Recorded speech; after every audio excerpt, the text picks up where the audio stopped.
be watching for I will be watching for raised hands, which will be a little difficult to see because of the slides. So if you can also just put a note into chat that you're waiting to ask a question, or if you wish, you can put your entire question into chat and Kathy or I will read that to Stephanie so that she can focus on her presentation and not on spotting hands or questions in chat.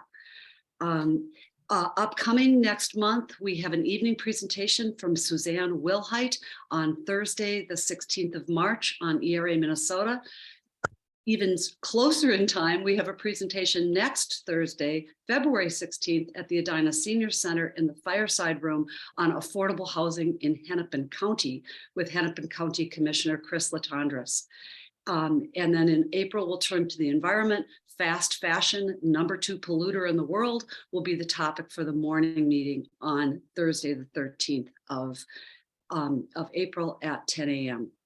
So welcome, Stephanie. I'm going to turn this time over to you, and thanks everyone for being here. Oh, and please, because we're recording, keep your microphones on mute unless you are addressing a question to Stephanie. Thank you. Hi all, my name is Stephanie Hawkinson, and as stated, I'm the Affordable Housing Development Manager for the City of Edina. I was brought on July 2nd. Prior to that, I worked as the Housing Director for an independent consulting firm helping for-profit and nonprofit developers put together development teams and their financing package and reviewing land use. For the Landon Group, I also worked for the City of St. Paul for 10 years. I worked at PPL. I kind of fell into housing after I went to graduate school at the Humphrey Institute for Public Policy with a combined degree with a master's in social work. And housing seemed to be an area that combines social work and policy really well. As was stated earlier, about meeting basic needs of people and housing being one of those variables. I do have a presentation today, and looking at people attending, I will apologize to some of you as you have seen this, and I will try to jazz it up a little bit to make it a little bit new, but I don't know if I can that much. So bear with me. I will share my screen.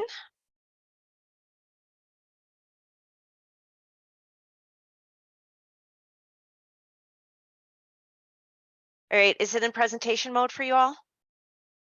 Okay, thank you.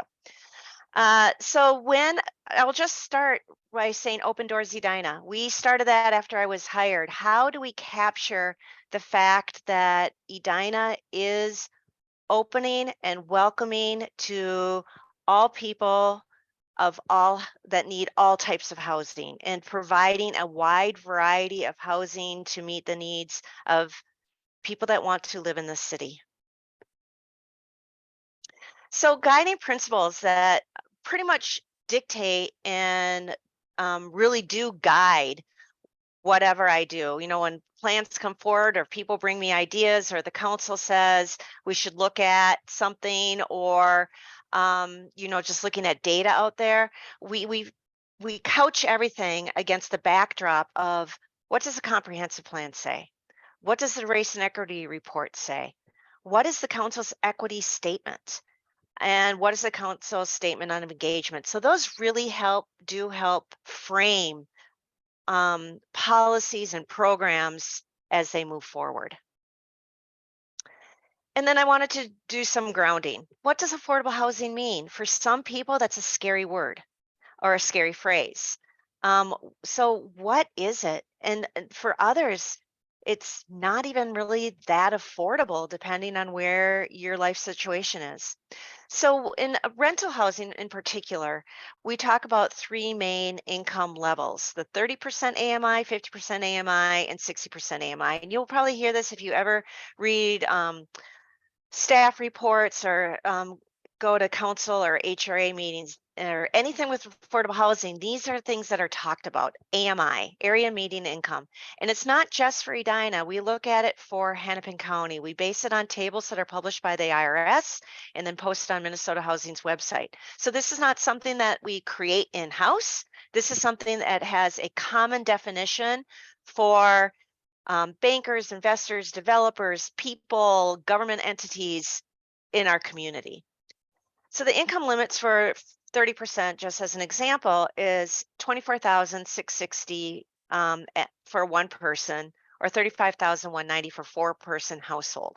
And at 60%, it increases to just shy of $50,000 for one person, and a little over $70,000 for a family of four. So some would argue that these are not deeply, deeply affordable. These are on all spectrums, 30, 50, 60, are working folk who are contributing to our community, and but the housing costs have exceeded what they can pay. So rents even.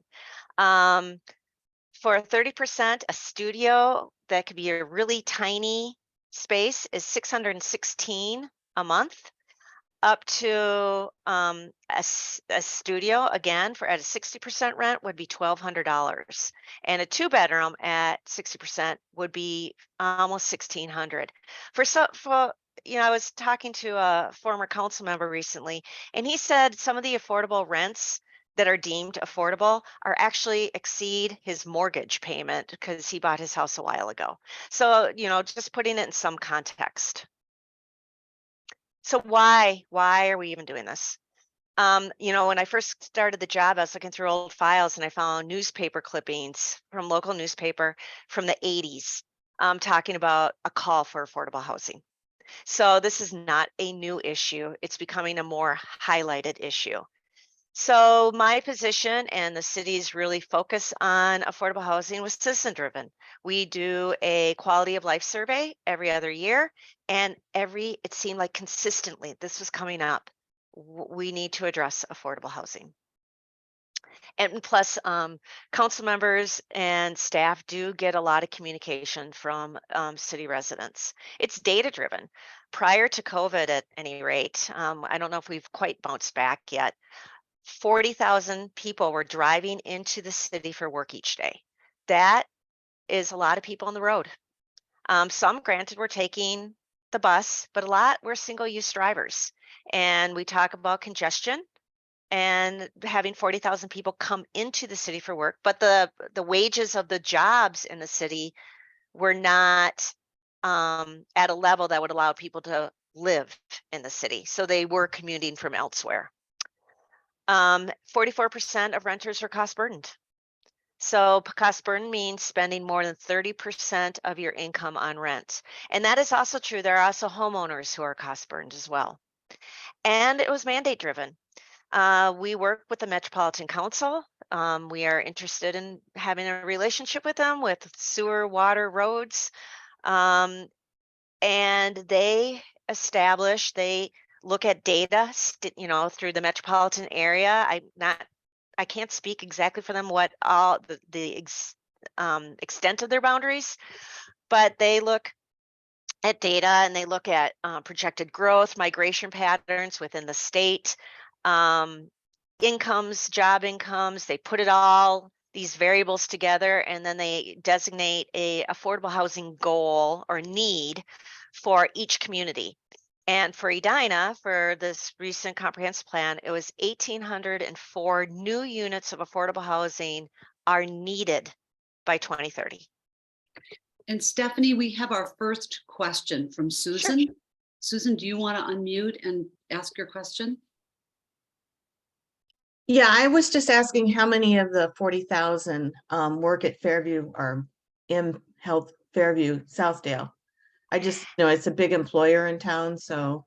I don't know the breakdown of Okay. that information. It came from a Maxfield study that we have. I have reached out to Fairview to talk to them about making sure that their employees have information about our programs, but I don't know that number.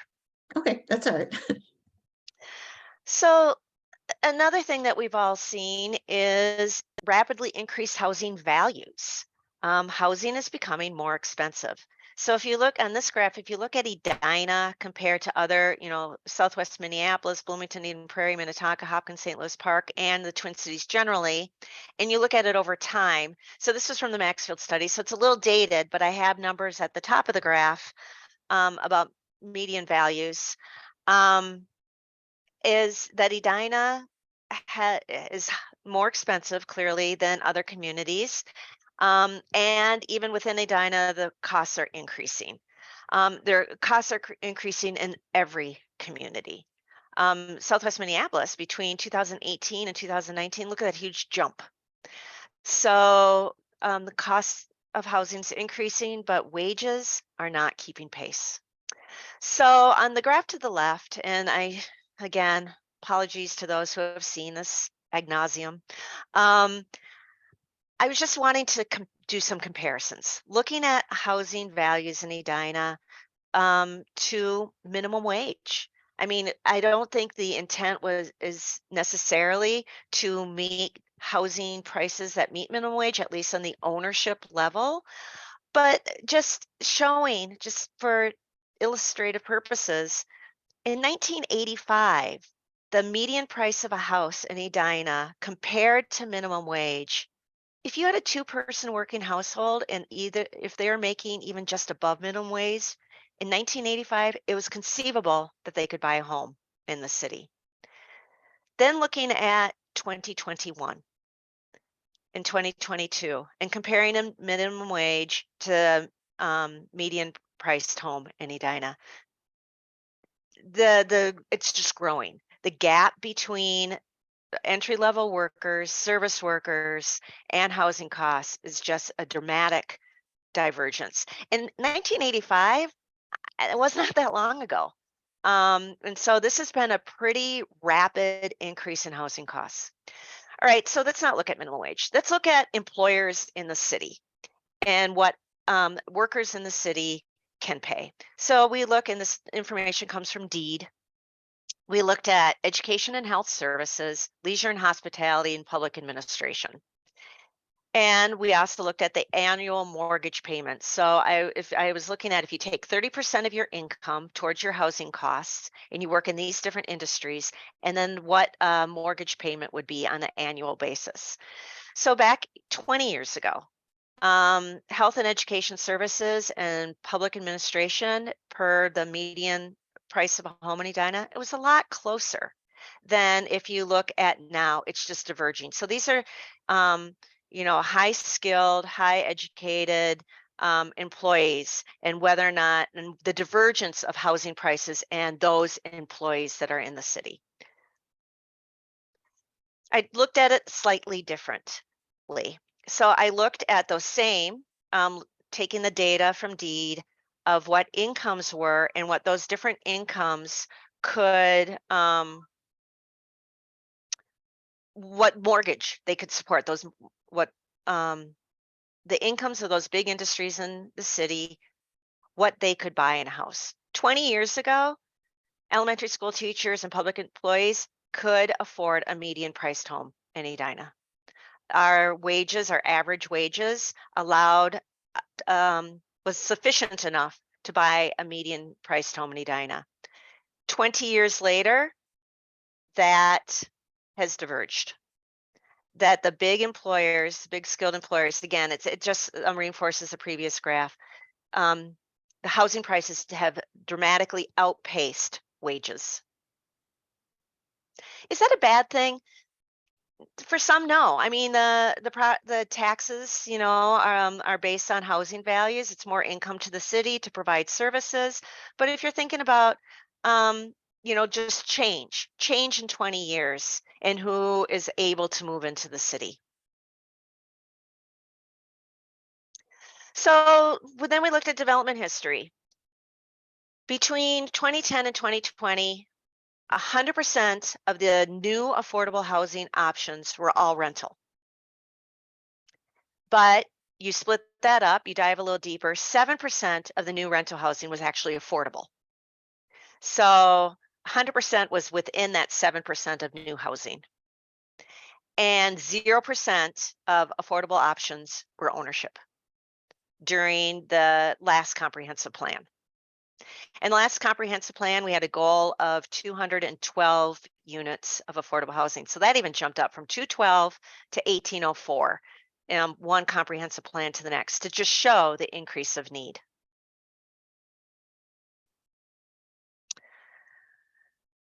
So in 2015, prior to me coming here, the city was really working hard at figuring out how to grapple with this call to create affordable housing. So they created an affordable housing policy, the city council did, with assistance from the Edina Housing Foundation. In 2018, they added a buy-in option to the affordable housing policy, and that was to give developers some flexibility. If they really felt like, no, we do not want to include affordable housings in our market rate development, what can we do instead? And it was a buy-in option where 100% of those proceeds would be used to further affordable housing in another way, shape, or form. In 2019, we created a policy guide to support the affordable housing policy, so developers weren't left to figure it out on their own. And we also said that the units that are included in these buildings, they need to be affirmatively marketed. They cannot just be a closed circuit. We need to reach out and market those units. And they could not discriminate against people with housing choice vouchers. That's another name for Section 8. Edina had a very, very low number of Section 8 renters in the city, lower than all our neighboring communities. And even if the rents were at a level where a voucher would work, they weren't accepted. So we said, okay, in our new buildings that we're supporting in some way, you can't discriminate against people that have these vouchers. And then every year we tweak the policy. There's the sales component, and it was a high number before of what would be considered affordable. We reduced that to align with Metropolitan Council goals, and we increased the buy-in fee. And then just recently, the HRA increased the buy-in fee again. And they also said that if a developer wants to build at maximum capacity that's allowed, then they need to include affordable units. So the map on the left comes from our website. We have on our website affordable places to live, where people can click on and get information to the leasing agent. The different colors represent whether or not it's age restricted, new construction, NOAA, naturally occurring affordable, it's youth housing. So on the map on the website, you can click on, you can filter for different types of housing that you might be looking for. So there are other policy initiatives, including hiring me. We have a reduction for sewer and water capacity access if there's affordable housing. We created a fair housing policy. We created an affordable housing trust fund ordinance. We had a housing strategy task force. I see a typo on my slide, my apologies. We have rental licensing now. We are approved the implementation of the housing strategy task force recommendations. We have a tenant protection policy. So we're working on how to create new affordable housing, how to preserve existing affordable housing, and how to protect the people that live in affordable housing. So we are constantly trying to figure out how to make our programs a little bit more robust.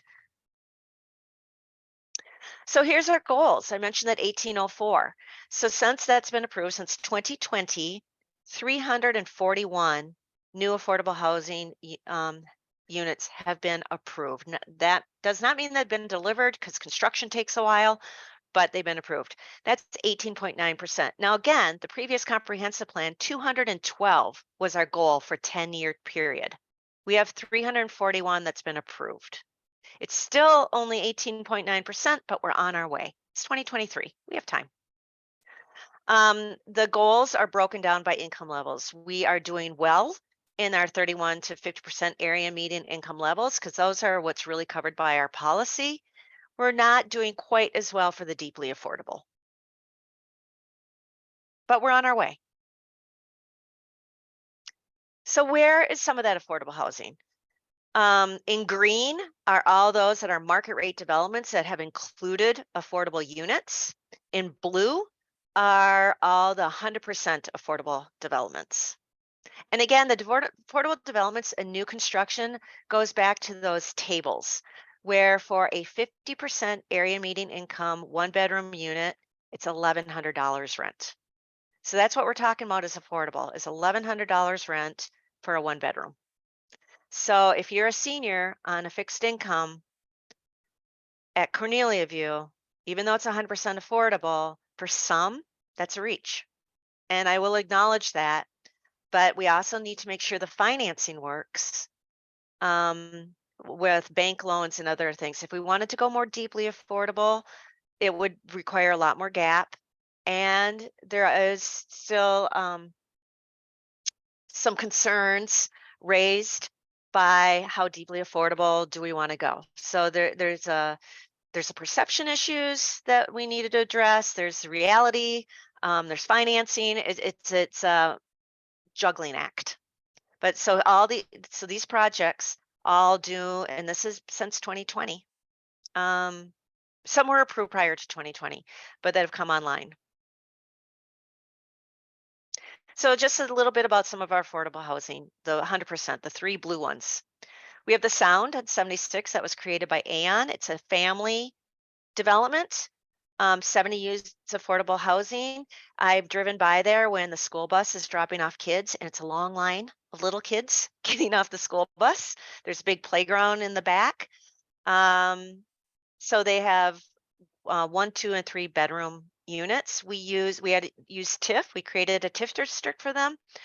And we used TIF pooling that was accrued through the Southdale TIF.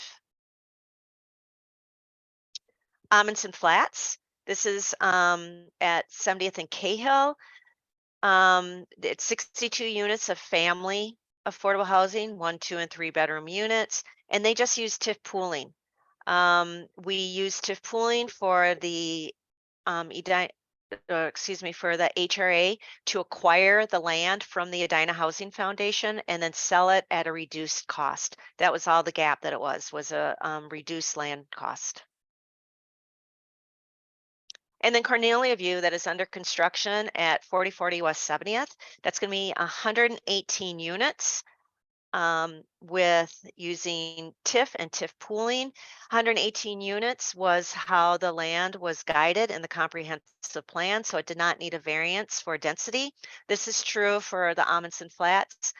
The Sound could have created more units based on the land use, but their size was limited by the financing options. It's very complicated. Often affordable housing could use 6, 7, 8. One had 20, not here, when I worked on, had 20 different sources of financing to just put the bricks and mortar together. Stephanie, who will be the target? So you explained that Sound on 76 and Amundsen Flats, both are family housing. What is your target rental population for Cornelia View, and what will the unit sizes be? Cornelia View is age restricted, 55 plus, and it will be 1 and 2 bedroom units. Primarily based on market research, it will be primarily 1 bedroom. 2 bedroom and affordable senior tend to fill last. They do fill, so there are some, but they're not as desirable. And the income ranges for Cornelia View is 30% to 70% area median income. It's scaffold. The units will be the same though. There is no scarlet letter A on the more deeply affordable. So no one should know when you're walking in the building. That's true with all our buildings. We're having some issues that I need to circle back with property management on our market rate that have affordable units. As a tenant living there or as a visitor, you should not be able to know which units are affordable and which are not from the hallway. From the inside, the finishes might be slightly different. It may not have a Wolf stove or a wine fridge in the affordable units where it might in a luxury market rate, but other than that, they should be very similar. Stephanie, another question that I've seen raised in past is that when TIF financing is used, there are projects for which the affordability will expire within a time period. What happens with the three buildings, the three projects of buildings that you just discussed, the Sound, Amundsen Flats, and Cornelia View, and how does that compare to or compare contrast with the inclusionary units? Oh, excellent. Thank you for that. So an inclusionary units, the affordability period based on our policy is 20 years. We increased that from 15 to 20 in recent years. We have negotiated, depending on the level of TIF, in one development at any rate, for 21 years to try to just get another year out of it. For 100% affordable units, because of the financing source they use, Minnesota Housing has creates preference for applications that have a longer affordability period. So for Amundsen Flats and the Sound on 76th, those are 40-year affordability periods. For Cornelia View, because the Edina Housing Foundation has maintained ownership of the land and has entered into a ground lease with the developments, they dictated the terms of affordability, and that is 99 years. So it is longer for 100% affordable developments than it is for the inclusionary. And that is a policy decision. So what have we done since we created the policy? We have, as you can see on the table, on the picture on the right, by the way, is the Nolan Mains at 50th and France. And that has 10 units of affordable housing. So we have, you can see the development, the housing developments that have occurred. In orange or peach are the projects that have included affordable units. And in the non-highlighted rows are those that are 100% market rate. The policy kicks in if there are 20 units or more of affordable housing. So you can see with the Edina Flats and Hawthorne Place, they don't reach the threshold for requiring affordability or buy-in. The Fred 1 is not highlighted, but they did a buy-in of over $4 million.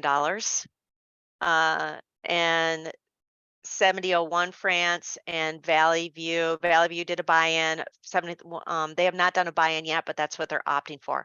But through the policy, that's where we get a 436 units of affordable housing based on the policy. We have in here our Amundsen Flats, Sound, and Cornelia View. So those numbers in the center are 100% affordable. So they're less tied to the policy, but everything else for them. So I have down here, the total units, units in market rate development. So it's a little different. Excuse me. So there are 2,800 units, market rate units, and 127 of the affordability are in the market rate units. And then 117 units bought in, use the buy-in option. So here we have the inclusion versus buy-in comparison. The inclusion on the left are the market rate units that decided to include affordability in their building. And then the buy-in are those who opted to make it 100% market rate, but gave a payment in lieu of. So Stephanie, we have two more questions in queue. Jim Nelson has a question that I'm going to turn to him on. It's in chat, but again, yeah, I can't see chat. Oh, there it is. Okay. No, so just going to ask Jim to ask his question, and then Nancy Auska has a question regarding how families begin to sign up or access affordable housing. So Jim first, and then Nancy. Yeah, okay. My question relates to single family dwellings and particularly ownership. As we all know, and there's been a lot of talk about the fact that generational wealth building has been really denied, particularly to Black people, because of racial covenants, redlining, and so forth. And of course, multifamily housing has to be an important part of affordable housing. But what about single family housing and giving people the opportunity for that wealth building? In particular, I wonder if any thought has been given to, I know there are some companies, some corporations that come in and swoop in and buy up these more affordable properties. I don't know if that's true in Edina or not, but it seems to be true elsewhere in the metro. And they either turn them into rental or they maybe fix them a little bit and flip and make a profit. Has there been any thought given to restricting who can own single family dwellings? I mean, we do all sorts of things to protect farmers, which I sympathize with. I'm from a farm community originally. But has any thought been given to restriction of corporate ownership or out of state ownership? I don't know if that's legal, but I wonder if anybody's thought about that. Um, Jim, thank you for that question. I'm going to touch upon a little bit about what the city's doing with regards to single family ownership. So I thank you for that. And I know Councilmember Jackson is slated to testify before a Senate committee that is addressing at the state level corporate ownership of modest homes. It has devastated some communities, especially in the South, where there has been a huge influx of corporate ownership of affordable home housing that has taken it off the market for purchase, and it's absentee landlords that have very little investment in the health and safety of the community. And so that is an issue that the state is looking to address, or some folks at the state are looking to address.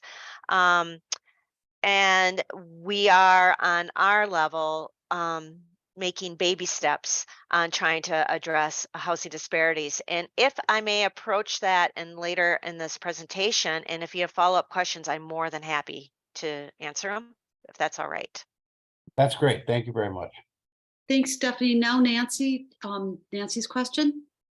I'm just interested in the ground floor. How do you find out about this? A family that's in rental now with children in the Edina system who need to have a bigger place and would like to be considered for affordable housing. Where do they go and what do they do, especially if they're not really very financial stuff savvy and don't really understand the system and how it all works? You know, that is another good and challenging question. I do receive calls regularly from folks who are really struggling and trying to navigate the system. The city is not, a social service agency. We do tend to deal primarily in the arena of bricks and mortar and finance, and not in the social services. I do direct folk. I mean, in all our property, all our affordable housing is privately owned and privately managed. The city does not own or manage any of it. And so management and leasing is held, the responsibility is with the building and whoever's managing on site. So I direct folks to them, let them know where they can apply, where they can seek information. So I try to, be an intermediary when I can.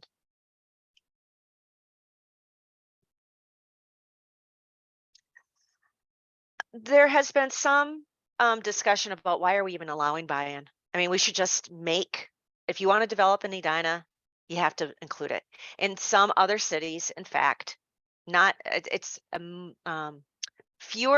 far fewer cities. It's a subset of those who have inclusionary housing policies or inclusionary housing ordinances that allow a payment in lieu of option.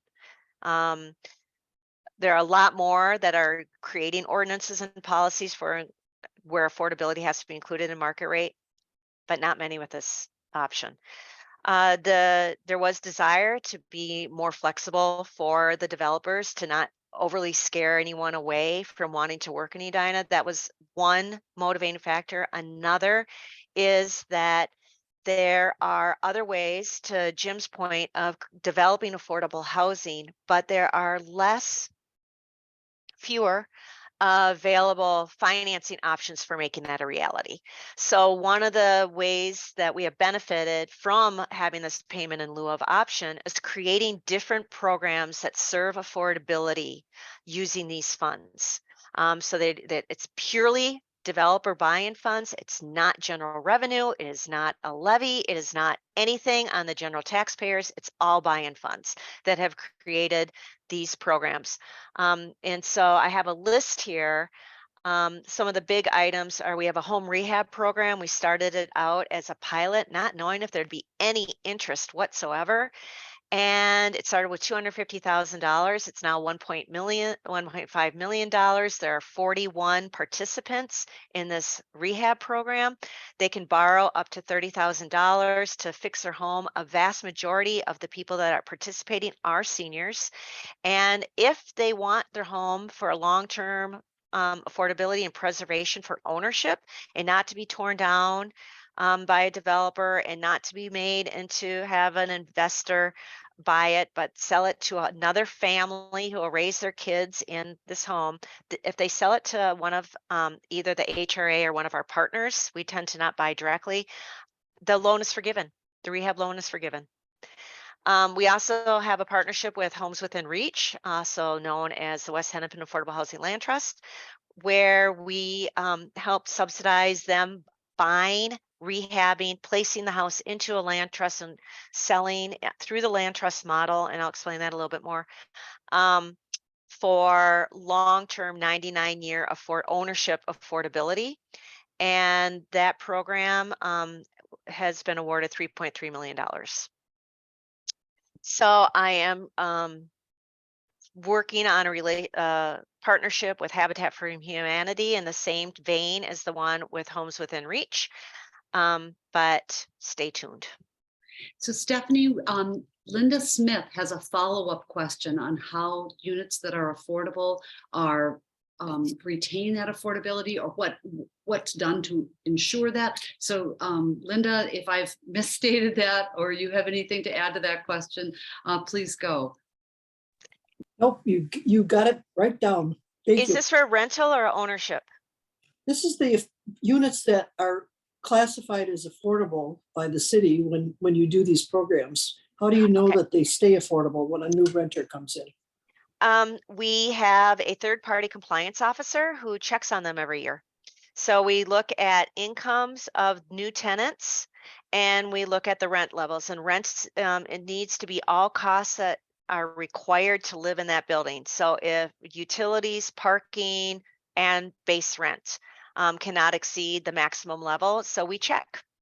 For the apartments, we put a declaration of restrictive covenants on the land that survives change of ownership if they sell the building. For the single family homes, we have a ground lease that is recorded against the property that helps preserve affordability. So we have legal mechanisms, and then we have a compliance officer that checks the books. Thank you. So this we were racking our brains. The city council was racking their brains. I was racking my brain. How do we deal with the single family ownership? Housing costs in Edina are high. We had this partnership with Homes Within Reach. We had supported it for years with block grant money, but our block grant allocation is insufficient to even buy one house. It's even insufficient to buy a quarter of a house. So how do we move this idea along?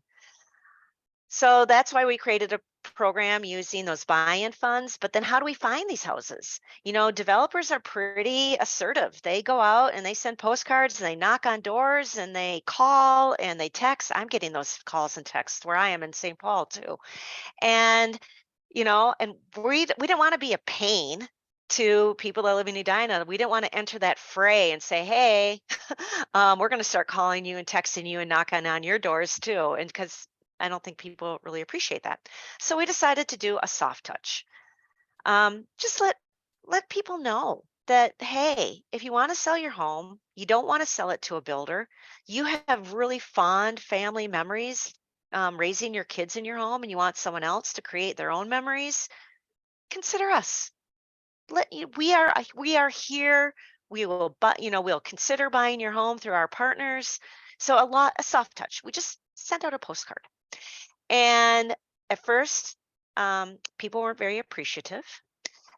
Some folks thought we were targeting seniors, or making targeted efforts with our postcard. I had to assure them that no, we sent it to every house that had an assessed value of up to $425,000.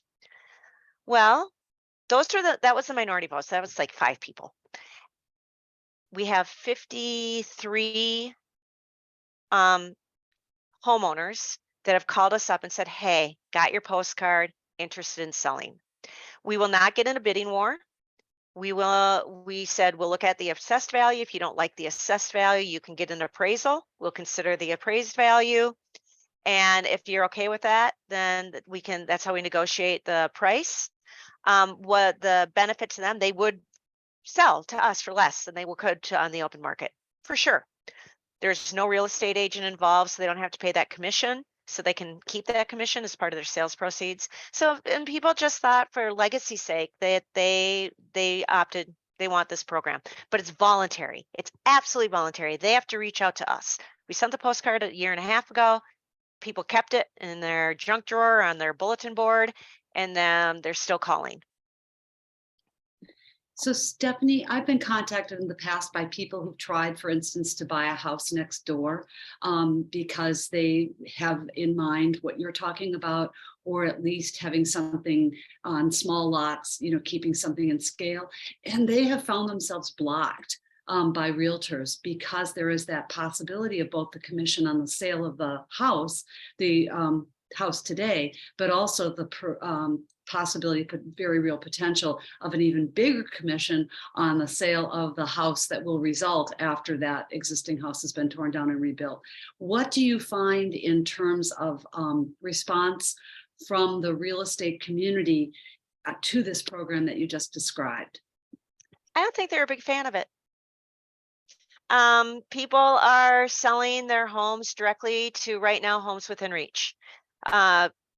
Voluntary action, right? So someone owns a home, they reached out to me, said, I want to be part of this program. So they have not contacted a real estate agent. I am their first touch to this. And then I give their contact information to Homes Within Reach. Homes Within Reach meets with them. They negotiate, they inspect the home to see if it fits within the program guidelines. And then they negotiate the sale price. And so the agent is not part of this. There's been 10 homes so far. So it hasn't really been critical mass where I think it is hurting the industry. It's not my intent to hurt the industry by any stretch of the imagination. What I'm trying to do is preserve these homes to keep some affordability in the city. And the scale is such that I think it is it's not even a scratch within the overall housing transactional market. And quite honestly, I don't think real developers are using real estate agents either. I mean, they're buying directly from the seller as well. So that probably has a bigger impact on that industry than this program. Thank you. So here are some of our home ownership and housing preservation. I mentioned the Homes Within Reach, where we gave a $3.3 million line of credit. It's now been forgiven as they put additional homes into this land trust model. So far through this program, 7 houses have been sold to end buyers. 3 are being rehabilitated, and they are seeking 4 more. And then the money will be pretty much out. We did have a partnership with Metro HRA where we gave them $2 million to expand their family affordable housing program. It had not been expanded since, if I recall, the year 2009. They had not added any additional homes to their portfolio. So they have bought 4 homes in the city, and they are occupied. And then their home rehab program, where we have 41 loans out there, and we sell funds remaining in that program as well. And that, again, if at the end of the day, if they sell their house to one of our housing partners, their loan will be forgiven. So then we have the Edina Housing Foundation. This is a separate 501c3 nonprofit organization. The board members are appointed by the city council and the HRA, but they are for all intents and purposes an independent organization. Since their founding, since the program, not their founding, since the program in 2007 started this iteration of program, they had previous programs, they have originated $7 million in down payment assistance. So people can buy townhomes, single family homes, condominiums, own any ownership opportunity can use this program. 145 borrowers have benefited from this, which have an average home value of $224,000. Now, again, this does include those 7 recent homes within reach houses, and we have removed the value of the land since the homeowner owns the house and the nonprofit owns the land. So this 224 does not include the land value of those 7 homes, but 7 out of 145. We also created in November of 2021 a first generation. So again, to Mr. Nelson's point, there is a great ownership disparity in Minnesota between white and households and people of color. It's one of the worst in the nation. And it does have to do with racial covenants that were placed on land, the lack of ability to accrue generational wealth, redlining, and quite honestly, now zoning, when redlining and racial covenants were excluded, made illegal. What cities, and some cities, not seen that in Edina, but some cities that the research has shown, Richfield recently made this public, that their single family zoning and minimum lot size is a direct result of the fact that racial covenants were no longer allowable. And so there's a direct tie in some cities. Again, this has not been shown in Edina. We have that minimum lot size zoning is tied to the fact that we can't exclude based on race. So there has been Minnesota is not doing well as far as this disparity is concerned. What communities are doing is creating these down payment assistance program to create more down payments. It's somewhat like in lieu of generational wealth. You're not inheriting the down payment from your family from the sale of their home. So we're providing some additional down payment assistance that's forgiven over 15 years. So the program has only been in effect since November of just over a year, and we have had 7 borrowers using this program. So I'm pretty excited. I think that it's 7 is not a ginormous number, but it's pretty good. So here's the location of affordable housing that includes the land trust homes that come home to Edina, 100% affordable, the market rate that includes affordable within it, and our naturally occurring affordable. So it's throughout the city. There's affordability in every quadrant of the city. I know there is a perception that it's only in the southwest corner, and that is true, that zoning is more amenable to density and therefore multifamily and therefore affordability at that scale in the southwest corner. But with the single family program and the Come Home to Edina program, there is affordable housing throughout the city. Our challenges: 93% of residential land use is for single family housing. Land available for multifamily is located primarily in the southeast quadrant. It does create some concentration of affordable housing, and it does, to a certain extent, someone could argue, contribute to income disparities within the city.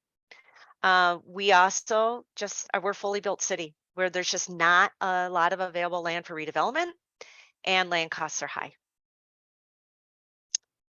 And then I'm available for questions, and I will stop sharing.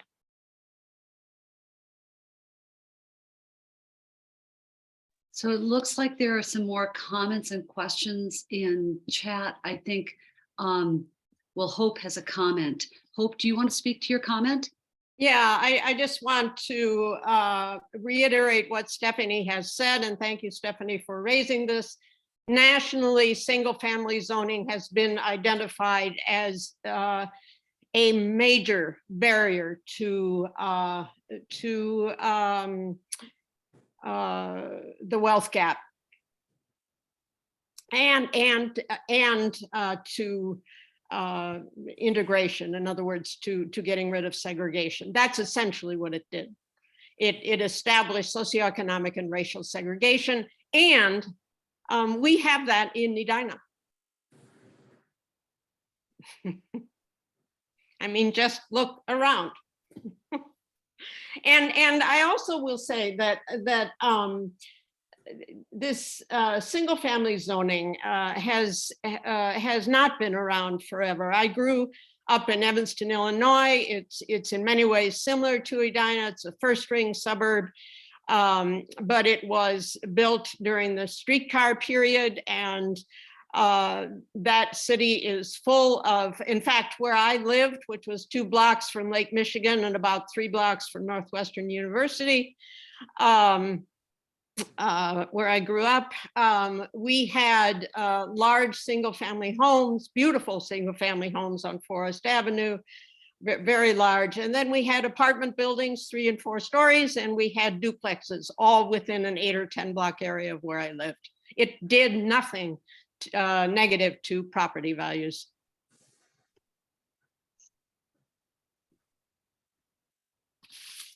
Anybody else with a question right now? So Stephanie, I noticed on the council agenda, I'm not sure, I was looking at a couple of them, so I'm not sure if it was this Tuesday or previously. It looks like the council is considering accessory dwelling units. Would you like to speak a little bit about them? The accessory dwelling unit, it has multiple forms. It could be an apartment above a garage. It could be a basement unit that is functions as an independent apartment with bathroom, kitchen, etc. And it may have most likely would have a separate entrance. It could be detached, like in lieu of a garage. What was before the council was the planning commission had studied this for a year and wanted to move forward with drafting an ordinance for consideration. No action was taken. Instead, there will be a work session with between the planning commission, staff, and the city council in May to begin discussing it.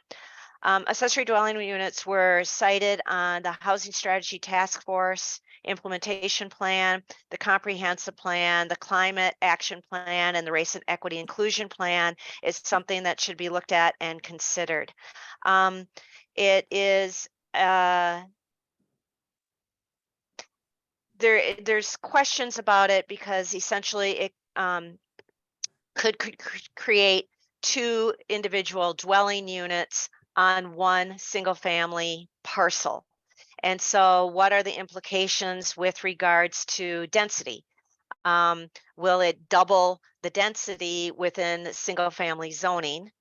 And how is that considered when 93% of the city is zoned single family? Does this get rid of single family zoning? And there are concerns regarding going in that direction. Other communities that have created ADUs have seen very few actually getting developed. But there's always the possibility that trend could change, that they could become widespread. So no action was taken. They will meet in May to have the initial work session to discuss it. I hope looks like I walked the line on that one. So the staff report was pretty interesting, and I encourage people to seek it out. There's a table attached that compares the codes and the what other cities do allow. It looks like Minnetonka has had quite a few developed. It also looks like, if not all, most of the communities that have adopted ordinances and permitted them do require that an owner owner of the property either live in the primary residence or the ADU, but live on the property. I think home ownership was an issue in the communities. Right. What we have found through research and through talking with our colleagues in other cities across the nation is often cities would start out with pretty strict parameters on their ADUs and none would get built. And even Minnetonka is loosening the restrictions right now. They're considering it. So that has been somewhat of a trend that we have seen nationally where they start out strict. Nothing happens, and over time they loosen them up with regards to size, ownership, whether or not it has to be a family member that lives in the accessory dwelling unit, because a lot of the call for them become initially is they want them to be granny flats or for boomerang children. And, you know, over time, but is that a restriction? Are you going to allow it to become a third-party rental unit? So those are all the variables that become attached. Most cities that we've seen start out pretty tight and then over time, just like I said, loosen up. I would imagine that one of the issues could be what was talked about earlier with respect to not corporate ownership necessarily of modest homes, but the potential, I think that requirement that owners live in might be, for instance, is it going to fuel a creation of Airbnb or VRBO units, or is it going to be used to really fill housing gaps? I think that would be a question that some would ask. Right. And Airbnbs are not allowed in the city. So that rule would live unless the council changes that rule, but they would not get a waiver from the rule against Airbnbs just because it's an ADU. How is that rule enforced or regulated? The planning department, we get reports. I mean, if someone reports that they see different people every week parking, moving in, hanging out at their neighbor's house, we hear about it. So sort of complaint-driven enforcement? I believe it's, and I'm not part of that, so I don't want to speak out of turn, but from my understanding, it's a complaint-driven enforcement. Other questions or comments?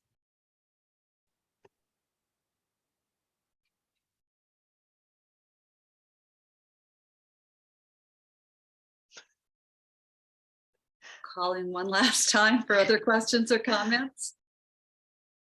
Hope? There are studies now showing car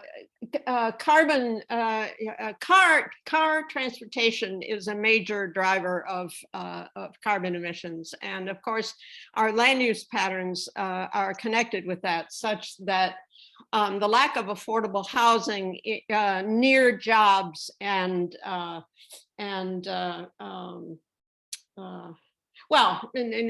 near employment forces people to, essentially creates urban sprawl, which has a major impact on climate. So in other words, housing policy is climate policy. And so when we think about density, we need to think about the fact that we really do need to create higher densities in order to be able to establish viable and effective public transportation. So that's just another facet of this issue of affordable housing.